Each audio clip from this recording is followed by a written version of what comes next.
One of the most important disciplines in workplace investigations is maintaining a clear distinction between investigative notes, evidence, and findings.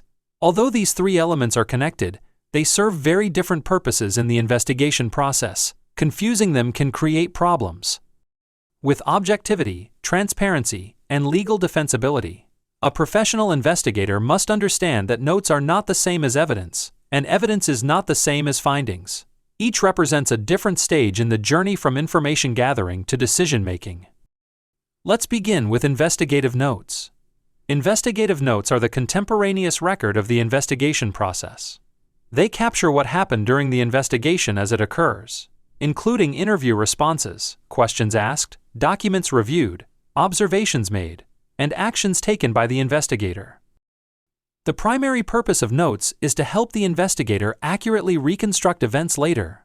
Workplace investigations can take weeks or months, and in some cases, records may be reviewed years later during arbitration or litigation. Well-maintained notes help the investigator recall details and explain how the investigation was conducted. However, notes must remain objective. They should record facts and observations, not personal opinions or conclusions.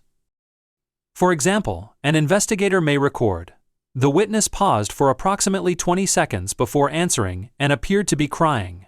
This is an objective observation. However, writing, "The witness was clearly lying because they avoided the question," is not an appropriate investigative note. That is an interpretation or conclusion that belongs in the later analysis phase, not in the raw record.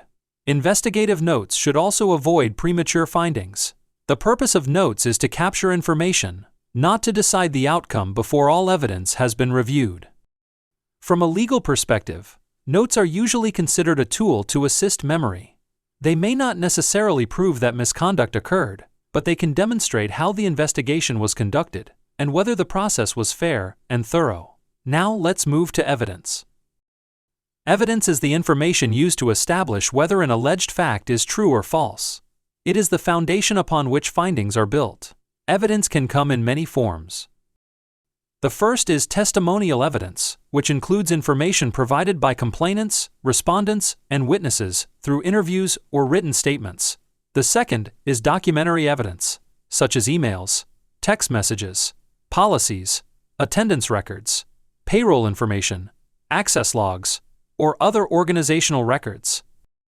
The third is physical or digital evidence, such as photographs, video recordings, damaged property, electronic files, or forensic data. However, not every piece of information automatically has the same value. Evidence must be evaluated carefully.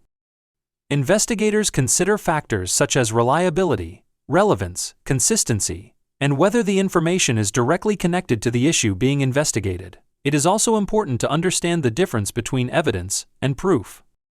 Evidence is the information collected during the investigation.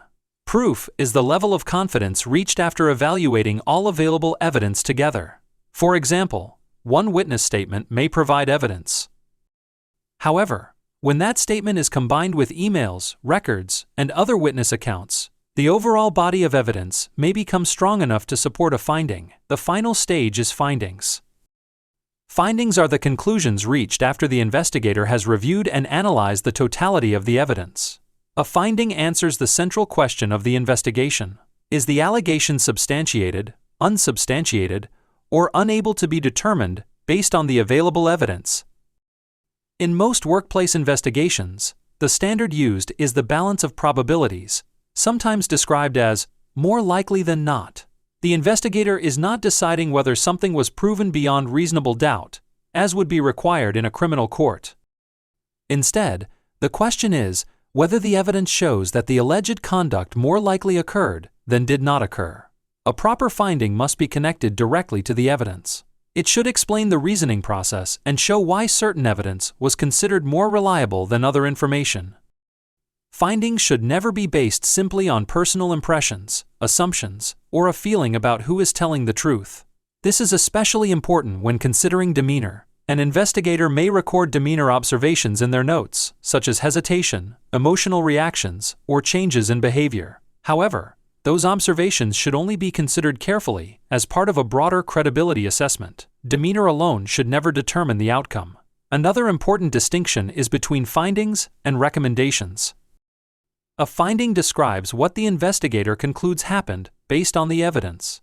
For example, the evidence supports that the respondent made inappropriate comments toward the complainant. A recommendation, on the other hand, suggests what action the organization should take. For example, the respondent should receive termination of employment. These are separate responsibilities.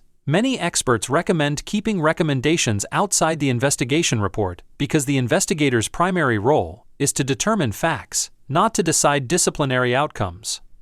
Finally, investigators should remember that while notes, evidence, and findings are different, they are connected through the integrity of the process. Good notes support reliable evidence collection. Reliable evidence supports defensible findings. And defensible findings allow organizations to make fair and reasonable decisions.